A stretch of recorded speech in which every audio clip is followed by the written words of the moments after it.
Hello everybody, this is Martin Miller for Guitar.com here in Singapore, and this is my beautiful Ibanez MM-1 signature guitar. The MM-1 was actually part of a bigger project which the Ibanez people back in the day referred to as the Player's Player guitar, which turned out to be something as you know as the Ibanez AZ nowadays. So the whole idea came about, I think, somewhere in 2015. I became an endorser in early 2015, and at the time, Ibanez were already in planning stages for this secret Player's Player guitar. And I got involved in the project somewhere in late 2015 in November when the people from Hoshino came over to my place in Leipzig, and they just asked me what I thought the ideal Player's Player guitar would be. You know, the ultimate guitar in terms of tone, stability, design, versatility, those kind of things. At this time, there was no word spoken about having a signature guitar or anything like that. It was supposed to be a guitar that covers the full range of musical styles for people who are very much into guitar playing and really have a very high demand for quality. As we went through a bunch of prototypes, which got better and better and more refined, I was asked to have a signature guitar as well, which obviously is a huge honor. It's every guitar player's dream.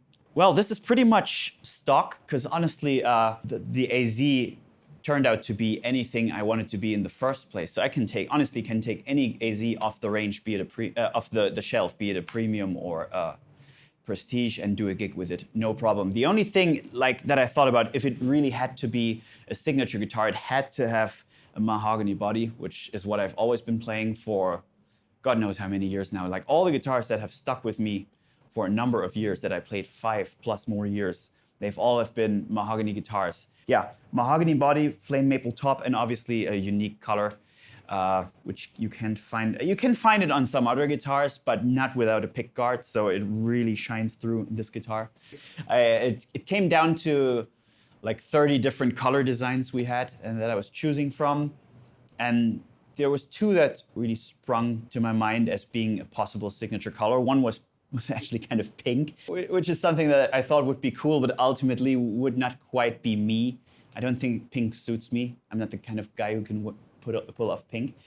So I went with something that I know always works. Blue's my favorite color, so yeah, transparent aqua blue. It's a kick-ass color. Yeah, and no camera ever captures it correctly. It's funny. This is such a difficult color to capture. Like you can watch any video or any photo and it looks different all the time. So you really got to go out, see one for yourself. It's a really great color.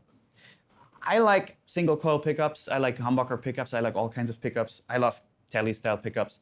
I really don't mind, but if it has to be a signature guitar, one instrument that I take anywhere, it kind of, for this stage in my life, has to be a dual humbucker guitar, because I'm crossing mostly between rock, fusion, and jazz.